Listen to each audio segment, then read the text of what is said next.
সকলে কেমন আছো বন্ধুরা? আশা করি খুব ভালো।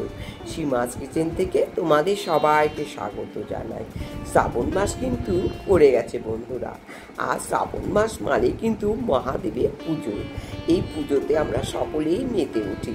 সেই জন্য আমি শ্রাবণ মাসের প্রথম সোমবারে মহাদেবের পুজো দেব বলে বানিয়ে ফেলেছি আম সন্দেশ। নিজের হাতে বানানো আম সন্দেশ দিয়ে মহাদেবের পুজো দেওয়ার আনন্দই আলাদা। নিজের হাতে বানাতে পারলে আর বাজার থেকে কিনতে হবে না। সেটা অবশ্য তোমরা থাম্বনেল দেখেই বুঝতে পারছো। তো চলো বন্ধুরা, ভিডিওটি স্কিপ না করে দেখতে থাকো আমি এই আম সন্দেশ কীভাবে তৈরি করেছি। এর জন্য আমি একটা হিমসাগর আম খুব ভালো করে পরিষ্কার করে ধুয়ে নিয়েছি।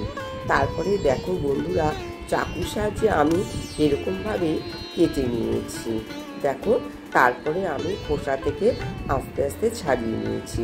এই দেখো, খোসা থেকে সমস্ত আমগুলি আমি ছাড়িয়ে নিয়েছি। দেখো বন্ধুরা, সবগুলি আমার ছাড়িয়ে নেওয়া হয়ে গেছে। এবার একটা মিক্সচার জার নিলাম।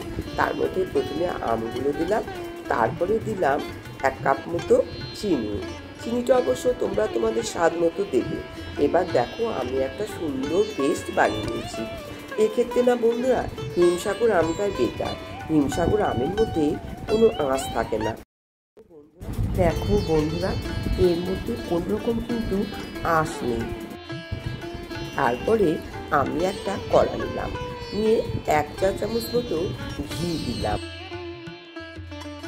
এটা আমি একটু গলিয়ে নিলাম।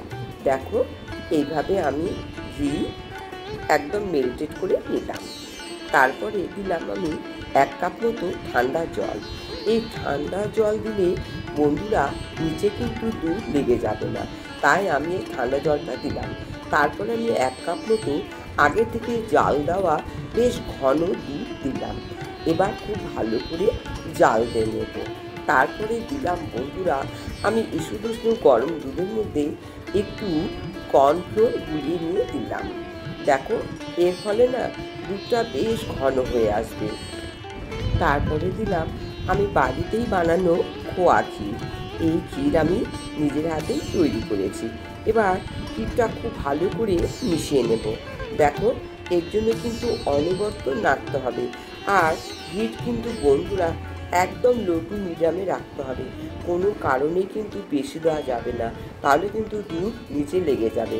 আর দিলাম আমি 2টো এলাচ একটু ফাটিয়ে দিলাম। অনবরতই নাড়তে হবে যতক্ষণ না দুধ একদম জাল হয়ে গাঢ় হয়ে আসছে। দেখো বন্ধুরা, অনেকটাই কিন্তু ঘন হয়ে এসেছে, দেখেছো? আর হিট কিন্তু একদম লোতে রাখতে হবে। এবার আমি দিলাম যে আমের পাকটা করে রেখেছিলাম, সেই আমের পাকটা আমি এর মধ্যে দিলাম। খুব ভালো করে মিশিয়ে নিতে হবে আর অনবরতই নাড়তে হবে যতক্ষণ না কড়া থেকে একদম সেপারেট হয়ে আসছে। দেখো বন্ধুরা, এইভাবে আমি অনবরতই নাড়তে থাকবে। দেখেছো কতটা ঘন হয়ে এসেছে? দেখো, এই দেখো কি সুন্দর একটা ডো হয়ে আসছে। তবে এখনো কিন্তু হয়নি বন্ধুরা। এই দেখো কি সুন্দর, দেখেছো একদম কড়া থেকে উঠে আসছে। এই দেখো, দারুণ সুন্দর একটা স্মুথ ব্যাটার তৈরি হয়ে গেছে, দেখেছো তো? তবে কি করে বুঝবে বলো তো বন্ধুরা? এই দেখো, হাতের সাহায্যে এরকম গোল করলে তোমরা বুঝতে পারবে এটা একদম পারফেক্ট হয়ে গেছে। এবার আমি একটা প্লেটের মধ্যে তুলে নিলাম, নিয়ে এরকম করে দেখো খুব ভালো করে মেখে নিতে হবে যাতে একদম স্মুথ হয়ে যায়। এই দেখো বন্ধুরা, একদম কিন্তু স্মুথ হয়ে গেছে, দেখেছো তো? এবার আমি ছোট ছোট টুকরো করে নিলাম। তারপরে দেখো, আমি 2-3 রকমের শাঁস নিয়েছি।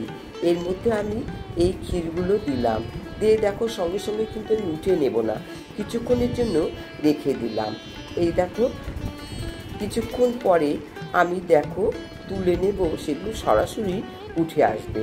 এবার দেখো, এই যে তুলে নিচ্ছি, দেখো কি সুন্দর উঠে আসছে, দেখেছো?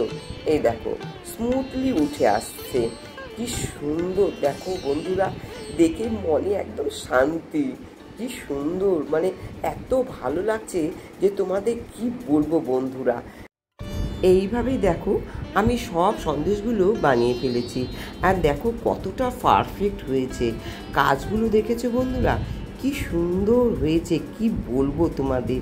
তাহলে বন্ধুরা তোমরাও কিন্তু ট্রাই করতে পারো। আর হ্যাঁ বন্ধুরা, এই রেসিপি যদি তোমাদের ভালো লাগে প্লিজ আমার চ্যানেলটি সাবস্ক্রাইব করে আমার পাশে থেকো আর বেল বাটনটি অন করে দিও। তাহলে যখনই আমি কোনো নতুন ভিডিও আপলোড করব তার নোটিফিকেশান তোমরা পেয়ে যাবে। আমার ডিসক্রিপশান বক্সে কিন্তু লিঙ্ক দেওয়া আছে বন্ধুরা। এরকম সুন্দর সুন্দর রেসিপি তোমরা আমার লিঙ্ক থেকে দেখে নিতে পারো। তাহলে আজকে এই পর্যন্তই বন্ধুরা, আবার তোমাদের সঙ্গে দেখা হবে অন্য কোনো রেসিপি নিয়ে। সবাই খুব ভালো থেকো, সুস্থ থেকো।